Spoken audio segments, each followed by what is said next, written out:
Where is it? 6, okay. Gather at 6:15, speakers at 6:30. And they will have a bite to eat beforehand if you come early. Okay? Here, we'll set that on that table and so they can see it. All right. Good morning, everybody. Good to see you again. It says we're week 3 at the top here, but we're actually at week 4 already. So can you believe that? This is the fourth meeting. Seems like it's good. The weeks go by very quickly. So we'll start today, as always, with our prayer and center ourselves. We can say this prayer, recite it together as we have been doing over the last 4 weeks. In the name of the Father, and of the Son, and of the Holy Spirit, amen.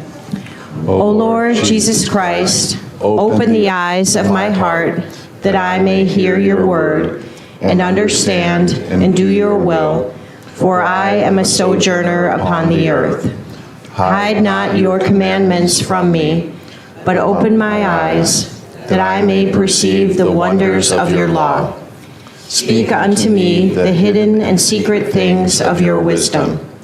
On you do I set my hope, O my God, that you shall enlighten my mind and understanding with the light of your knowledge, not only to cherish those things which are written, but to do them.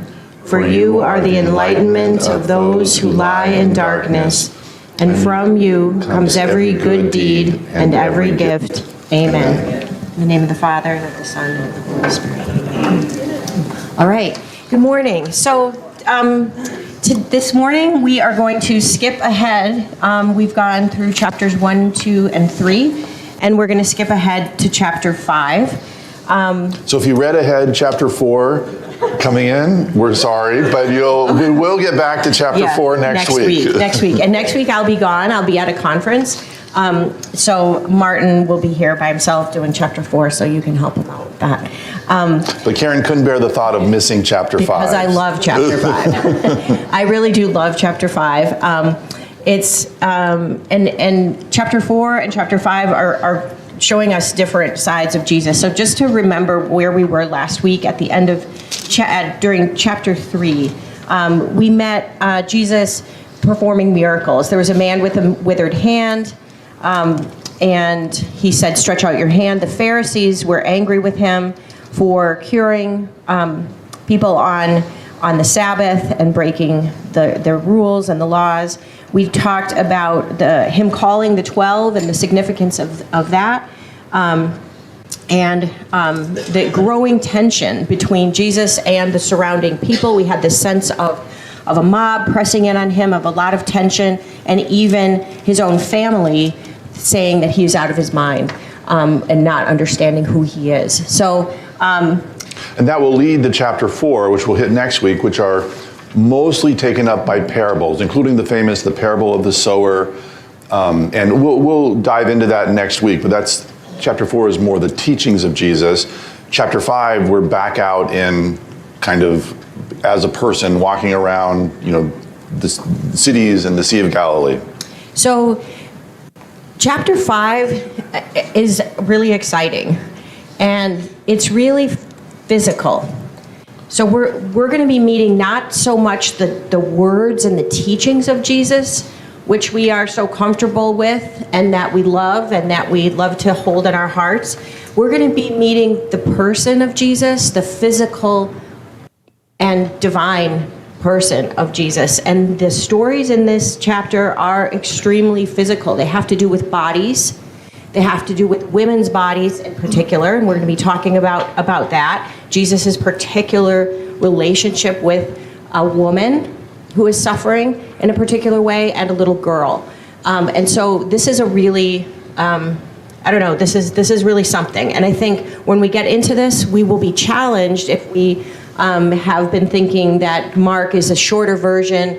I mean, maybe we've moved beyond that, but really this chapter shows that Mark is its own thing. So again, let's get ourselves back into the mindset that we started with of the Markan Christians, the Christians for whom this story was written, which Jesus they would have known and met, and how Jesus,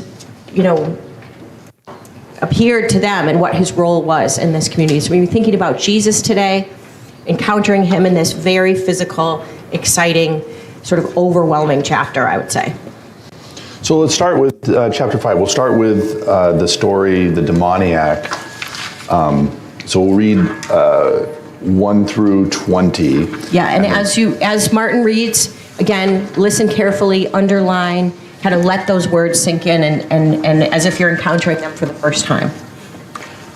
They came to the other side of the sea, and to the territory of the Gerasenes.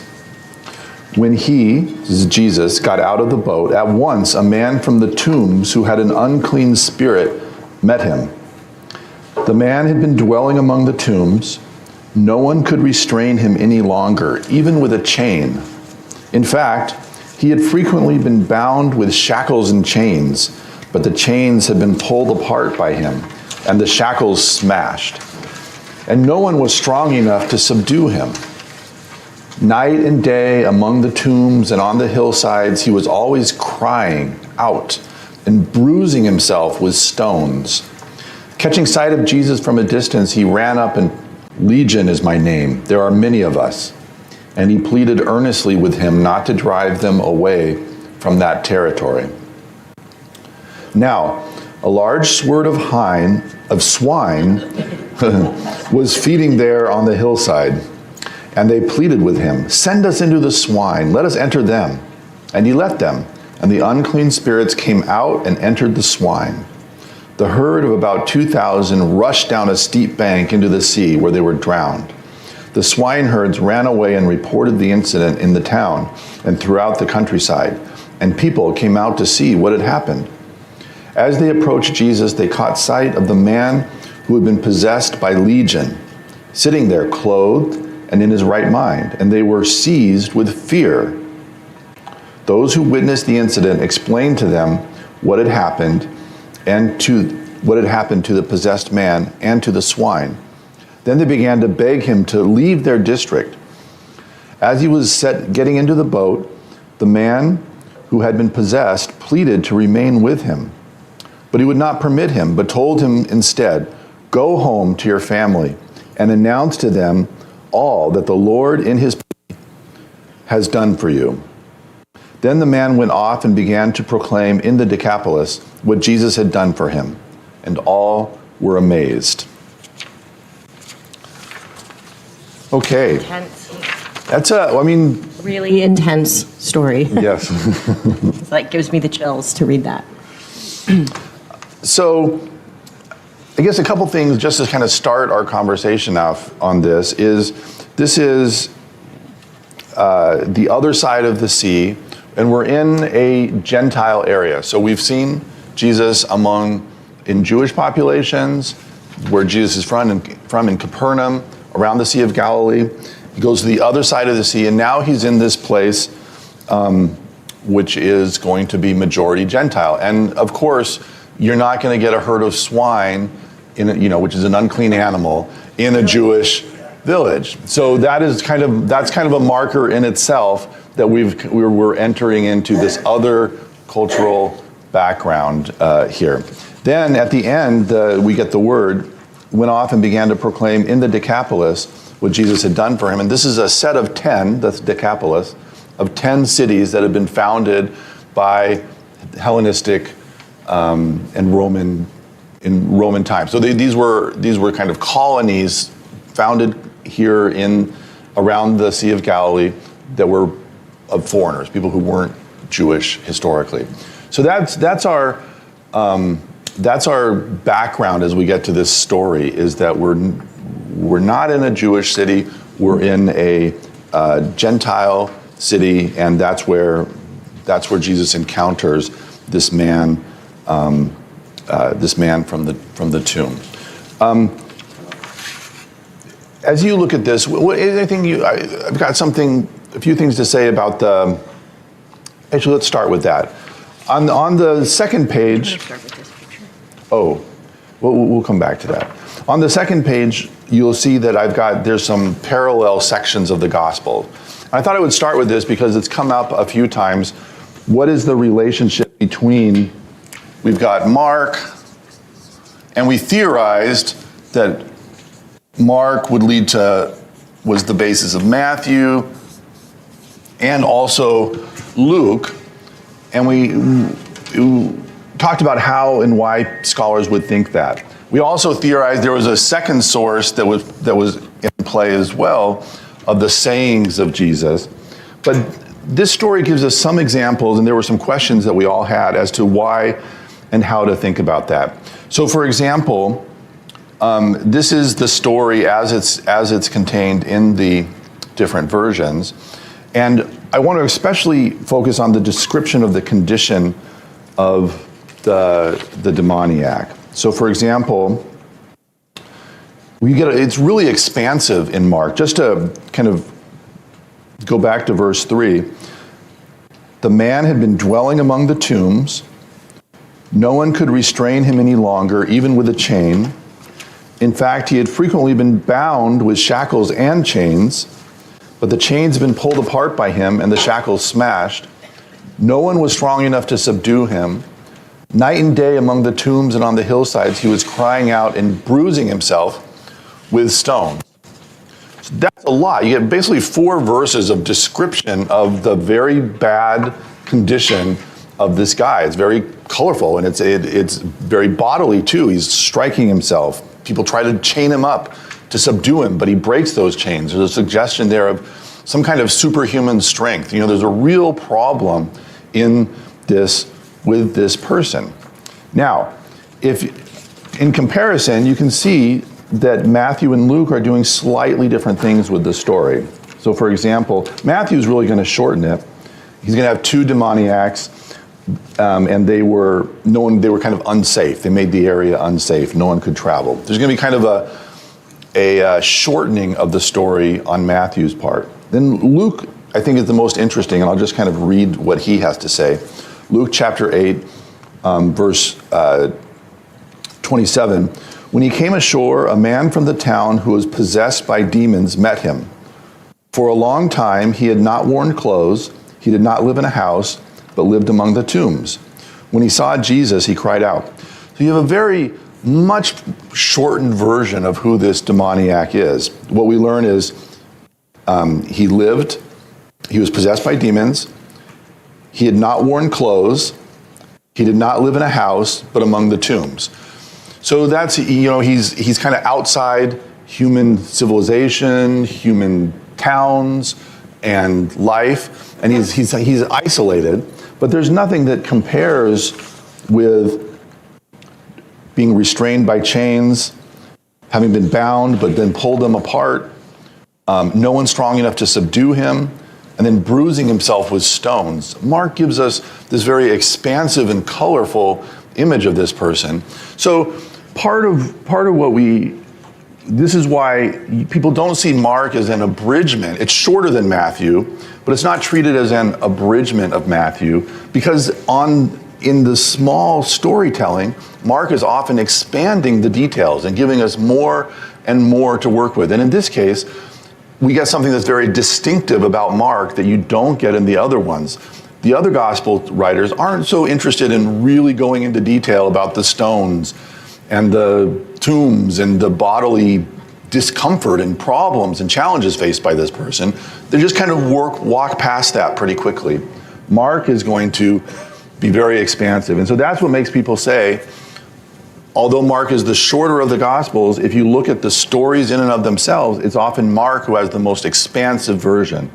And then it appears to be that Matthew and Luke are kind of shortening some of those details and presenting themselves a little bit of an abridged version. And often that has to do with who do we think of as the audience that these authors are. They're writing to different communities with different needs. And we especially, as we've pushed through Mark, have talked about Mark as being someone who is writing to a community under threat and living in a time of tension. And so kind of pushing forward the idea of kind of this cosmic battle and the challenges that Jesus is facing in this very live,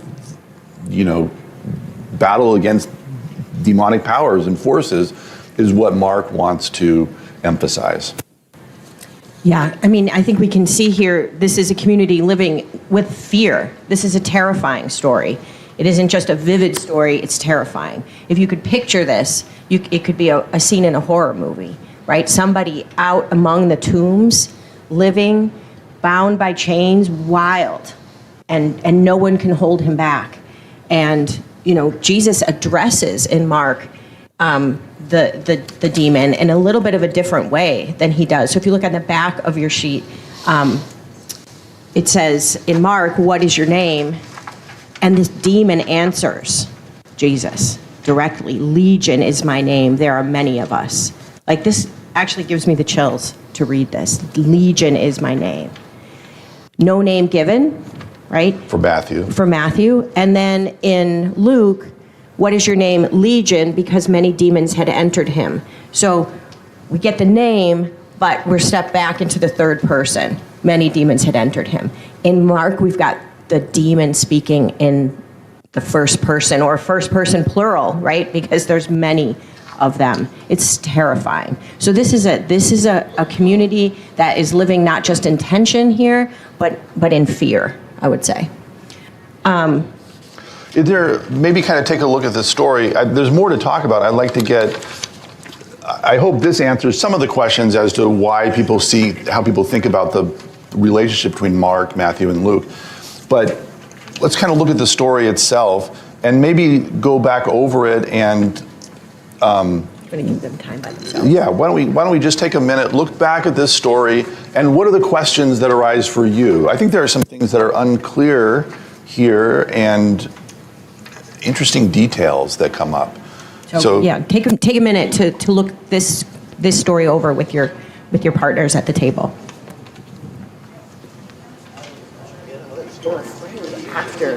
After the possession is over. Yeah.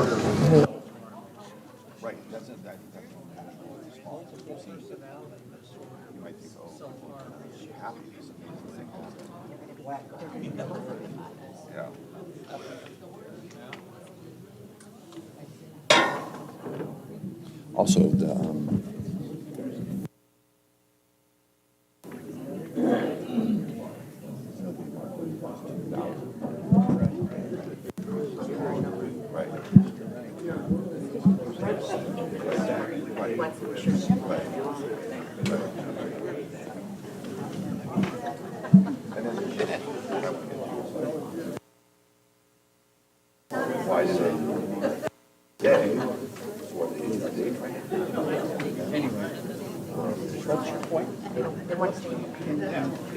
You always listen to the gospel away from that area, which is where also all the other gospel writers are like they come forward to describe people. You know, and of course, like she said, basically they're all talking to a community that's scared. They need to, you know, they need to come in there and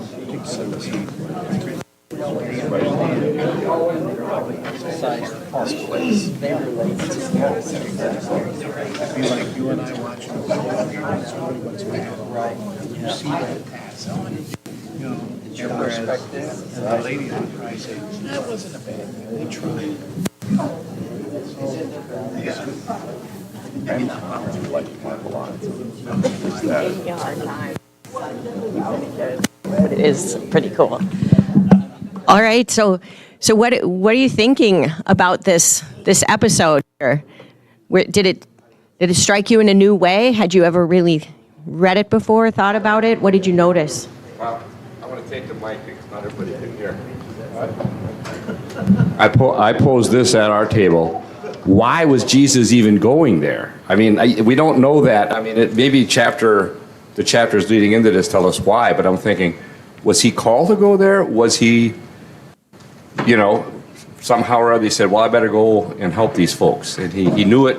I'm just asking. Yeah, I mean, we don't get that answer. He seems to be on a boat a lot. Like, he's going to this side, getting on a boat, he's being pressed, so he gets on a boat. There's a lot of boat scenes, and we don't really understand what's motivating going to different places. And I would say that's true here too. The one thing we could definitely say is Mark likes to tell us that Jesus' ministry was very quickly moving past, wasn't just to Jews, but it was also to other people around. And so here, one clear message seems to be that Jesus early on is going to these more Gentile, non-Jewish regions with his message. And we had seen, I don't know if you remember in chapter 3, there were crowds coming to Jesus, and Mark mentions, they're also coming from these places way up in the north. And also, you can imagine these are also he's making a reputation and name among not just the Jewish population, but again, people that are living in the region more broadly. So I guess we could answer that question 3 ways. 1, we don't know. Right. 2, we could say, from the perspective of Mark, the author, Mark is trying to get us to see this ministry is far beyond the Jews right away. This is for everybody. This is for people beyond this small community. From Mark's perspective, what we could get from Jesus's perspective, maybe, or as we think about Jesus, is that maybe Jesus is being called internally or spiritually to these people who are desperate for the kind of help that only he can provide. So we could take this in a number of ways. What is Mark trying to tell us, and what can we gain maybe from thinking about the person of Jesus and who he is in this story? I would say from a faith perspective, I would answer somehow he knew that he was the one that was needed in this place that's unclean with swine, that's unclean with demons, right? Legion of demons. He's called. So, I think there's a lot here to think about. And this person at the end, Jesus sends him off as a minister. Then the man went off and began to proclaim in the Decapolis, which is these Gentile set of cities, what Jesus had done for him. And all were amazed. So this is actually the first kind of missionary sent to a Gentile population. Yes, in the back. I was going to say it's interesting because we see Jesus when he is performing miracles among the Jews oftentimes says, don't go tell anyone. Like he's kind of putting that story on hold. He doesn't want things to happen too fast. But when he's going into areas where it's the Gentiles, he's saying, go out and tell everybody. Like he's expanding in one area while trying to keep another group almost at bay so that... That's a good point. I hadn't really thought about that, but you're right. This guy seems to have no holds barred, just go tell people. Yeah, and if you think about the Decapolis, and what we mean by Gentile is pagans, right? With temples and, ancient gods. So he's going into a place like that to spread the word. So I think that's a good point. There's less secrecy about this. What strikes me here is in verse 14, the swineherds ran away and reported the incident in the town and throughout the countryside. And people came out to see what had happened. And as they approached Jesus, they caught sight of the man who had been possessed by legion, sitting there clothed and in his right mind, and they were seized with fear. Why weren't they comforted? Here's a guy who's been howling and smashing himself in the head with rocks and chained to the tombs, and now he's sitting there perfectly fine, in his right mind, dressed, clothed, and now they're seized with fear? Why are they seized with fear now? Yeah. They have no prophecy to link it to? So since they're outside of the Jewish tradition, maybe this is something that is out. They don't see this as a person of hope. They see this as a scary event. Yeah. That's interesting. Yeah. I thought about the swine, and I thought, okay, so the legion entered the swine, and then the swine jumped over the cliff and drowned. So what was the purpose of that? Where did the legion go then? Right. Home, I suppose. But then I thought, how clever. They enter the swine, they kill the swine, the locals get mad, and Jesus begins to lose his audience there. Yeah, there's a lot of discussion about just that point, is who gets the better of who in this. I mean, we know Jesus in the big picture gets the better, but there's this little bit of debate going back and forth with the man saying, I adjure you by God, do not torment me. He asked him, Jesus says, what's your name? Legion is my name. There are many of us. And he pleaded earnestly with him not to drive them away from that territory. So the demons, through this man, are saying, help us. We want to stay here. And stay in this territory. It's like this is a piece of land we want to be connected to. Matthew and Luke aren't so. This is kind of raises more questions than it answers, and They don't say territory. They don't say territory. Then Jesus, a large herd of swine was feeding there on the hillside. They pleaded with him. Again, this is kind of back and forth. Send us into the swine. Let us enter them. And he let them. And the unclean spirits came out, entered the swine. The herd of about 2,000. Mark also gives us that number, 2,000. None of the other Gospels give us that. Rushed down a steep bank into the sea where they were drowned. So the question is this like, is Jesus like says, okay, I agree, you can go into the swine, and then they kill the swine. So who's getting the better of who in this exchange is a kind of question. Is this a trick on the part of the demons? Or is this, because by driving into the sea, they rouse up maybe the suspicions of the people in the town? Or is Jesus, saying, okay, go into the swine, but then the demons are unable to stay in the swine and rush over the cliff? Thoughts about that? Yes? I looked up what an actual legion is. And in those days, in the Roman army, it was a unit of 3,000 to 6,000 men. So there were 3,000 to 6,000 demons inside that human being. No wonder he was having some issues. Right. Yeah. And I was thinking, to personalize it, if Jesus can handle 3,000, 6,000 demons, he can sure handle my relations. Yes. Yeah, his strength here, the strength and power of Jesus, yes. And legion, 3,000 to 6,000, that's helpful to have a number like that. But it is an army of demons that's inside of him. And then army of demons. The 2,000 swine, that seems that there were innumerable, thousands. I mean, that seems to be you'd have to imagine at least one demon per swine is the implication, right? So yes, there's this lot of demons. Scary situation. So I'm looking at some of the symbologies of this. Confrontation with the devil, right? So Jesus has that throughout his ministry. So I think this is kind of the beginning of him showing his power over that. And I think that made people afraid. There's no one that stood up to him before. And so here he's driving them away and saying, now this person was probably afraid of Jesus in some respect. Yeah. The comment was that this is the people are afraid of Jesus. Who can have the power to drive out thousands of demons? That's not the most it's not really a gentle, comforting figure who has the power to drive out thousands of demons. It's a terrifying situation. And if you just watch this happen, you're a simple person who lives there, you've just watched this happen, they say, they ask him to leave. They tell him to get out of here, right? They're seized with fear. And they kind of want him to get out of their area and have things go back to normal. It's terrifying to have this much power, I think, and this is really powerful spiritually. Yes. One other thing that came to mind is it reads that this demon-possessed human lived among the tombs, among the dead. Shows that was his. Yeah.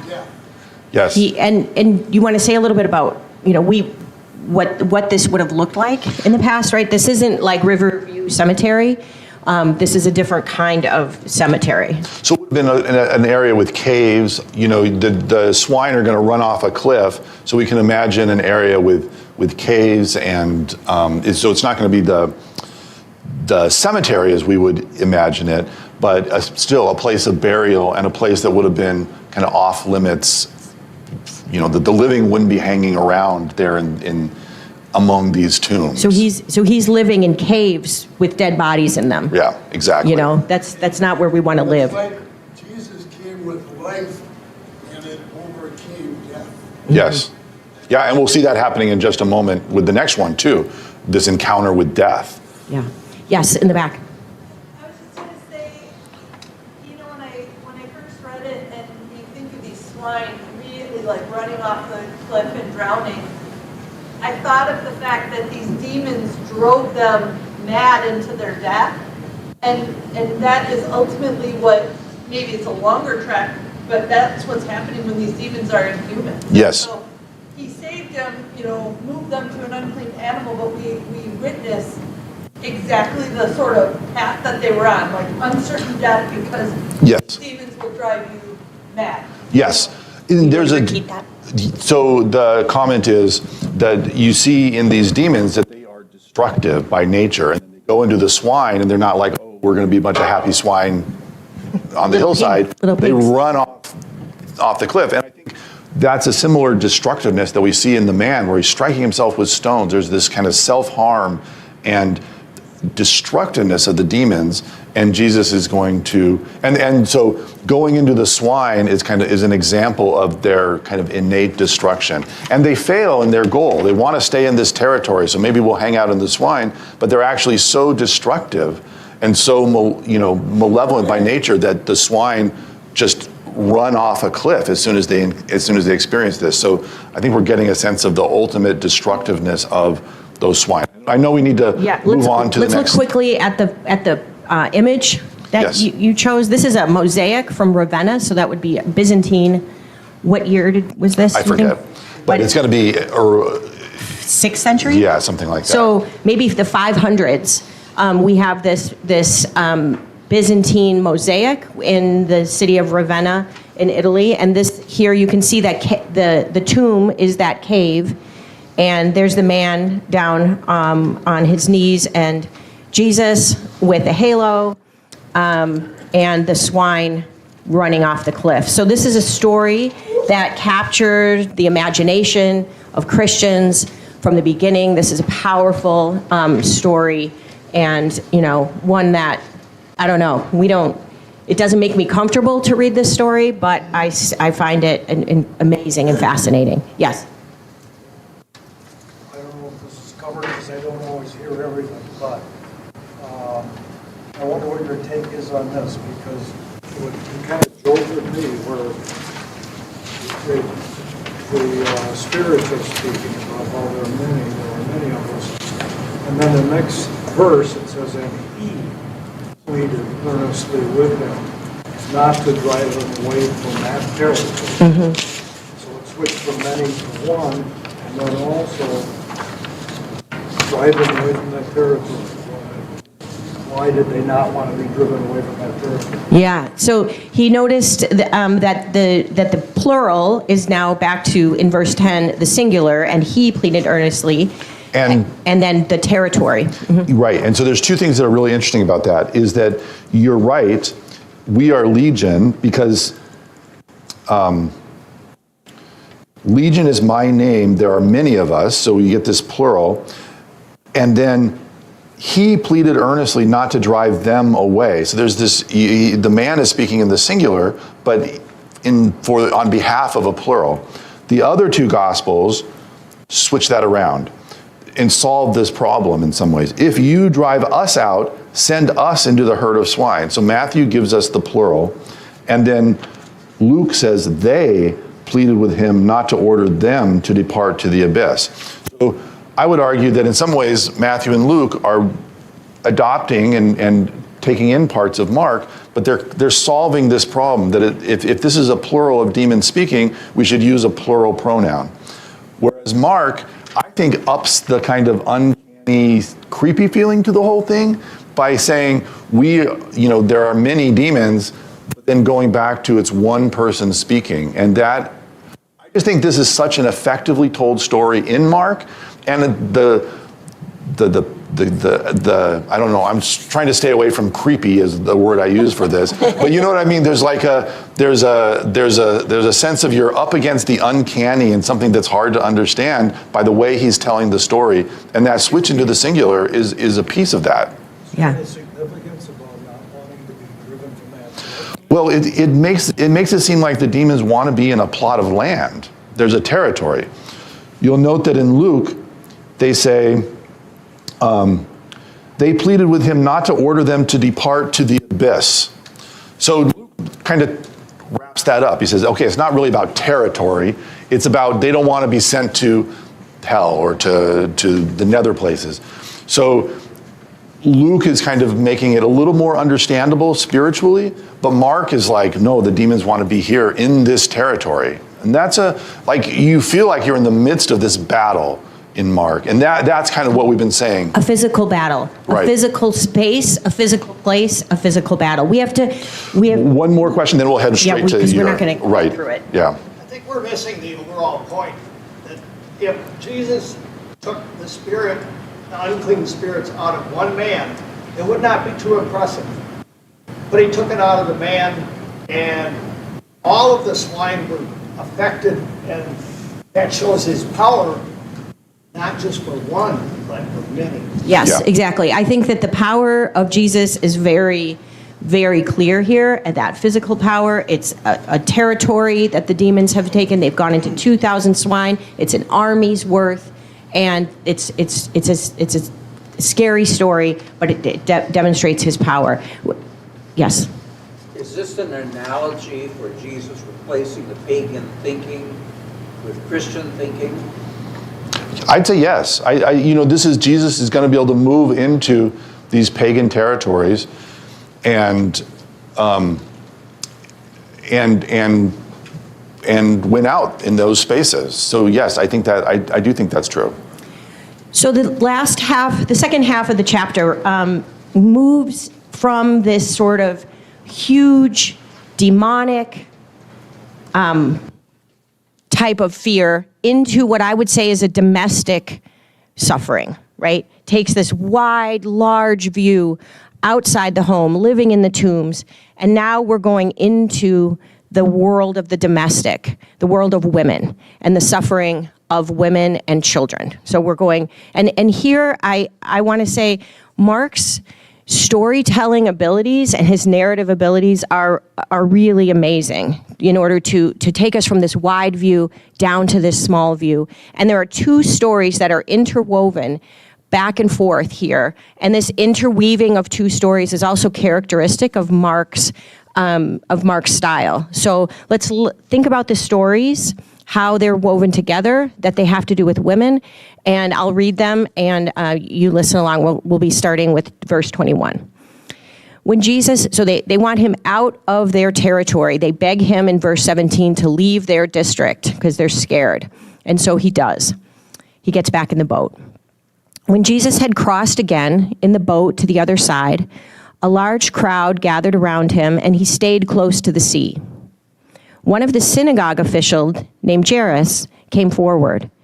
Seeing him, he fell at his feet and pleaded earnestly with him, saying, "My daughter is at the point of death. Please come lay your hands on her that she may get well and live." He went off with him, and a large crowd followed him and pressed upon him. There was a woman afflicted with hemorrhages for 12 years. She had suffered greatly at the hands of many doctors and had spent all that she had, yet she was not helped, but only grew worse. She had heard about Jesus and came up behind him in the crowd and touched his cloak. She said, "If I but touch his clothes, I shall be cured." Immediately her flow of blood dried up. She felt in her body that she was healed of her affliction. Jesus, aware at once that power had gone out from him, turned around in the crowd and asked, "Who has touched my clothes?" But his disciples said to him, "You see how the crowd is pressing upon you, and yet you ask, 'Who touched me?'" And he looked around to see who had done it. The woman, realizing what had happened to her, approached in fear and trembling. She fell down before Jesus and told him the whole truth. He said to her, "Daughter, your faith has saved you. Go in peace and be cured of your affliction." While he was still speaking, people from the synagogue official's house arrived and said, "Your daughter has died. Why trouble the teacher any longer?" Disregarding the message that was reported, Jesus said to the synagogue official, "Do not be afraid, just have faith." He did not allow anyone to accompany him inside except Peter, James, and John, the brother of James. When they arrived at the house of the synagogue official, he caught sight of a commotion, people weeping and wailing loudly. So he went in and said to them, "Why all this commotion and weeping? The child is not dead, but asleep." And they ridiculed him. Then he put them all out. He took along the child's father and mother and those who were with him and entered the room where the child was. He took the child by the hand and said to her, "Talitha cum," which means, "Little girl, I say to you, arise." The girl, a child of 12, arose immediately and walked around. At that, they were utterly astounded. He gave strict orders that no one should know this and said that she should be given something to eat. So I find these stories extremely moving, emotionally, touching, and really, really powerful. So we said at the beginning, this is a chapter about, it's very physical. The physical nature of the man who's possessed by demons, and now we've got this physical condition of this woman and this sick child. So let's look at this story here a little bit more closely. So we start hearing that Jairus is terrified, his daughter's at the point of death. Jesus follows them again, crowd is pressing upon him, and as he's going there, a woman approaches him, and she's been afflicted with hemorrhages for 12 years. Now, I just want to be clear what's wrong with this woman, to be sure that we all understand clearly what's wrong with this woman. She has hemorrhages. This means that and these are the words that are used in the original, is that she has feminine bleeding, she has female bleeding, she has uterine bleeding.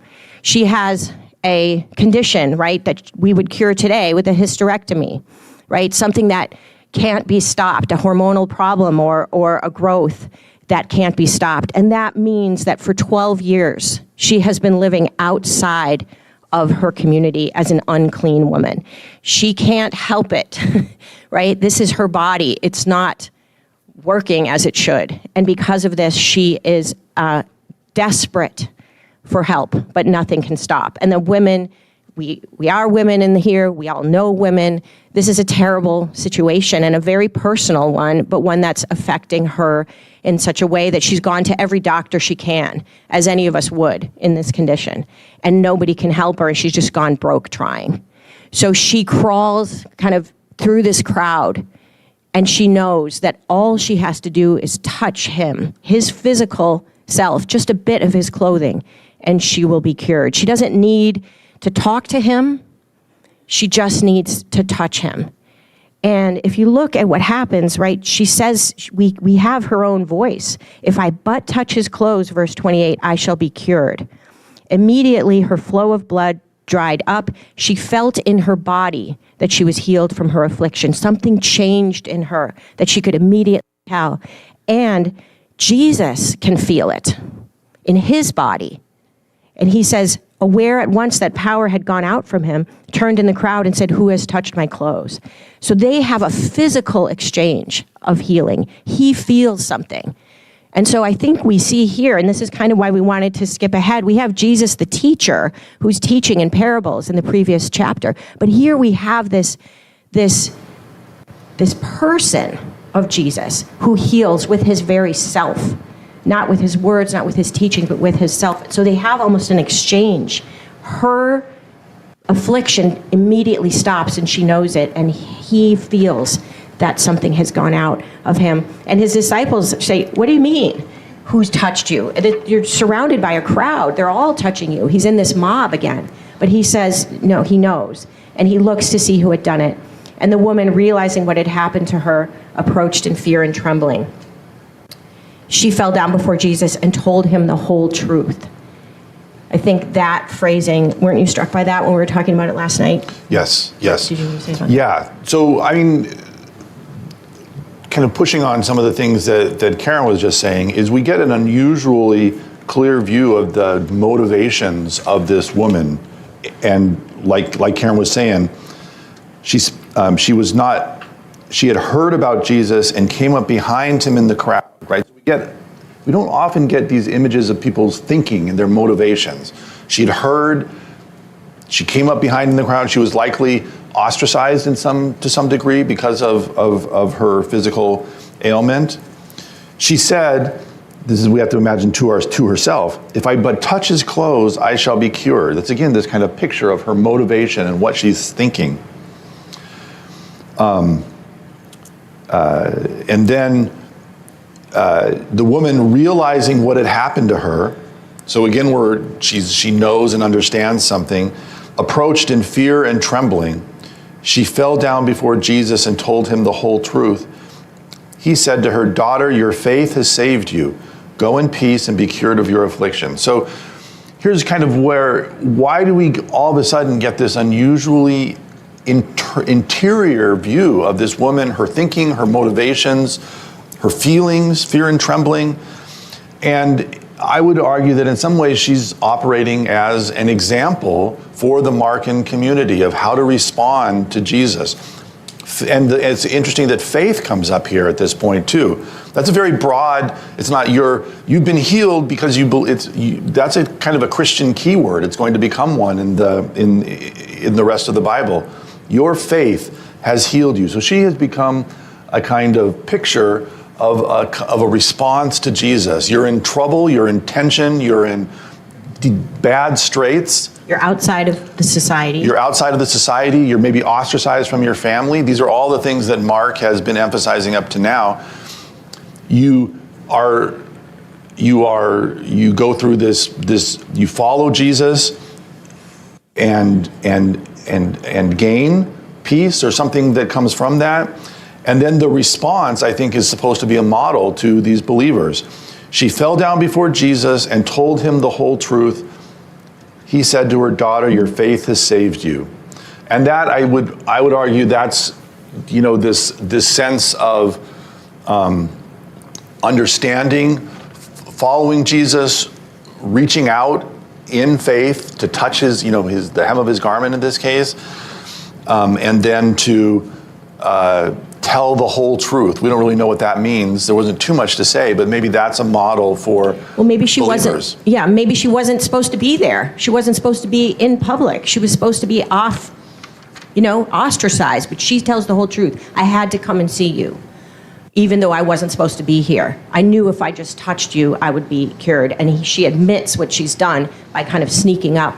And he says, your faith in who I am has saved you. Now we're going to go back to the other story that's interwoven of a child, right? So he's been told this child's near death, and just after he cures this woman, or she becomes cured just through contact with his physical being, he's still speaking, and he hears on in verse 35, your daughter has died. Why trouble the teacher any longer? Disregarding the message that was reported, Jesus said, do not be afraid, have faith. Twice in these two verses, just adjacent to each other, we get this word faith. He goes to the house, people are crying, and this little child has died. There's nothing worse, right? She's beloved by her parents. She's a beautiful child, and she's died, and everybody is just distraught. And he says that she's not dead, she's asleep. Well, they ridicule him. They know what death is. They know their child has died. A mother or father knows the difference between a living and a dead child. So he sends them out. He keeps the parents there. He takes her by the hand and says, Talitha cum, little girl, arise.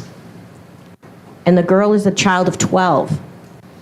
She gets up immediately and walks around. That number 12 is the same number as the years that the woman has been suffering from her hemorrhage. So that's not a coincidence. 12 is the age when a Jewish girl takes on the role of womanhood. It's the age of puberty. It's the age of menarche. It's the age when a little girl becomes, quote, a woman in this society. So this is about womanhood on two ends of the spectrum.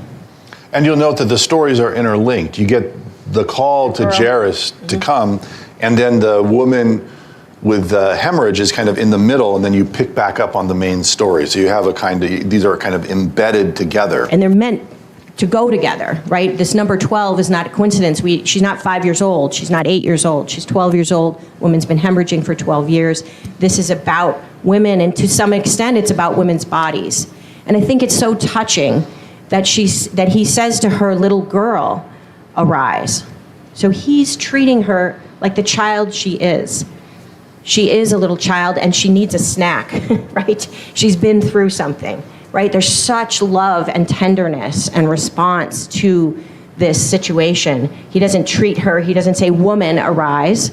We've been told she's on this cusp of womanhood. He calls her a little girl, says to get a snack. So he's healed both of these female women in their bodies, treated them with dignity, brought them back into community with their family and with each other. And I think that the beauty of these stories is really something. Just another little detail about Mark and what makes Mark unique. He took the child by the hand and said to her, Talitha cum, which is the Aramaic. And then Mark says, which means, little girl, I say to you, arise. Both Matthew and Luke are going to not bother with the Talitha cum. But to us as a reader, that's a very striking thing that all of a sudden Mark moves into another language and says, and like there's something important about the words themselves that Jesus had said in this case. And that is a unique detail to Mark. Yeah. And Mark's the only one that preserves the Aramaic, that we have really Jesus's words here, not in translation. This is what he would have said. So this is a profoundly moving story in so many ways, and as a mother, as a parent, as a woman, to feel this kind of intimacy in this story, domestic intimacy and care, right on the heels of a terrifying story about the power over armies of demons. Like, I would say this chapter's right up there with my favorites in terms of the power and what it gives us for who Jesus is. And these stories appear in the other Gospels, but not with this type of detail and this vividness and the immediacy. Does anyone have we have a few more minutes, and maybe someone has some reactions or questions or comments to this part of chapter 5 about the women and the child, or things that you noticed or had questions about? We don't always have the answers, but we love the questions. Yeah. I think, you talked about how he references her faith as what saved her. And I think about it like he's walking through the streets, tons of people are touching him. It's not like he's electric and everyone that just touches him because they want to is cured of whatever ailments. It is not just her belief, but her willingness to put it all on the line for that belief. And that's sort of the difference between everybody else that believes, but they're there out of curiosity. Yeah. They didn't have to move heaven and high water to get that close to him, what she did. Yeah. She really had that. The point that's being made, which is excellent, is that she has faith, right? He's not electric, he's not magic, where, if I just touch him, I'm going to have the magic powers, right? It's her faith that causes this mutual, thing that happens between them. Something goes out of him and he feels it and cures her body and she feels it. And it's the faith that does it. And note, it's also, she knows about Jesus not because she's seen and observed. She's kind of ostracized. She probably can't do that. But it's because she's heard.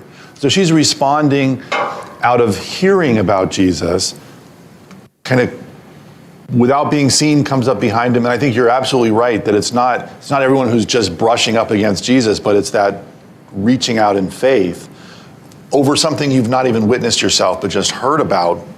That's what is ultimately being praised. And we see later in the Gospels the idea that blessed are I'm going to get the words all wrong, but those, when Believe Jesus, without seeing. right, isn't that with Thomas? Yeah. With Thomas, right. Blessed are those who believe without having seen. Yeah. But respond from out of faith with hearing. So Yeah. Good. He's brought this little girl back to life right on the point of menstruation, which has the potential of being a problem, periods of being unclean every month. Could you comment on that? I mean, I find it, that he calls her a little girl, to me, feels like he doesn't want that to happen to her. He wants to treat her with tenderness. The difficulties that come with womanhood, both physically and socially, it feels to me like he wants to embrace and protect her from with tenderness. That's what I hear in that. A 12-year-old is a little girl, right? A 12-year-old is a little girl, and it sounds to me like he knows that, and that's what it sounds like to me. She is on the verge of womanhood, but not yet. Let's treat her like a little girl. Let's get her a snack. Let's give her some tenderness. And- yes. Sorry, go ahead. Her touching Jesus made him unclean. The woman. Yes. Yes. And I find it interesting that Jesus made a point of people hearing when she touched him. Yeah. Right. So the point is that the woman with the hemorrhage is touching Jesus. That would have made Jesus unclean. He is making a point of sharing that happened, rejecting that type of uncleanness from her too. You're not unclean. This little girl is not a woman. She's a little girl. Get her a snack. Embracing these female people. And if I could kind of bring these two comments together, because I think they're both spot on, is that according to the Mosaic law, you're right. That touch of Jesus could make him unclean. You might even think from a traditional perspective, it would cancel out his powers or something. But Jesus completely overrides that kind of legal framework for understanding the situation and the state of this woman. And I think that's really important. Also, when he's touched, you don't really see it in the translation. He looked around to see who had done it. But that's a feminine pronoun there. He looked around to see who was the woman who had done this. So he's touched, he's in a crowd, he's touched, he looks around to see, but he knows it was a woman. It was a woman and so that's if it were translated, right, so it's a feminine pronoun, but Right. if we were translated, it really would be saying he looked around to see which woman had done this. He knew it was a woman who had touched him, and that, this was deliberately about womanhood and girlhood here. And then the breadth of, and I know we're at our time, but I'll just maybe kind of wrap up with this, is that we are asked as readers to identify with this woman. We should respond with fear and trembling.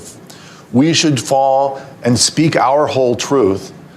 And then the response of Jesus is, your faith has saved you. Like this is broad enough that all believers are being asked to see themselves in this woman as we read this story. But how radical to be asked to see yourself in a little girl who has no power or status in a society, and an unclean woman with a. Yep.